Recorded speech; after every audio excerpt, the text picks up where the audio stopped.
আসসালামু আলাইকুম। খাদলাস island dreams সামারের জন্য দারুণ একটা পারফিউম। বিশেষ করে যারা স্কুল, কলেজ, ভার্সিটি পড়ুয়া আছেন, যারা রোদের ভিতরে সারাদিন ঘোরাঘুরি করেন, তাদের জন্য কিন্তু এটা দারুণ হবে।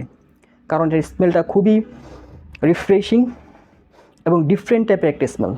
অনেকটা গরমের ভিতরে সফট ড্রিঙ্কস খেলে যেমন একটা রিফ্রেশমেন্ট কাজ করে, অনেকটা সেই রকম এটা ফিল দেয়। এটা স্প্রে করার পর ওপেনিংয়ে আপনি লেমন, গ্রেপ ফ্রুটস, জিঞ্জার টাইপের জাস্টি সিট্রাসি একটা স্মেল পাবেন। আর ড্রাই ডাউনে গেলে জামার উপর খুব সুন্দর একটা মাস্কি ফ্লোরাল টাইপের স্মেল লেগে থাকে, যেটা পার্সোনালি আমার কাছে খুবই ভালো লেগেছে। And definitely it's unisex, it's very easy to wear, you can wear it everyday, you can wear it anywhere any time. And performance wise it's moderate, like 4 থেকে 6-7 ঘন্টার মতো লাস্ট করবে। তবে প্রজেকশন যদি ভালো পেতে চান তাহলে ডেফিনেটলি একটু স্প্রে বেশিই করা লাগবে।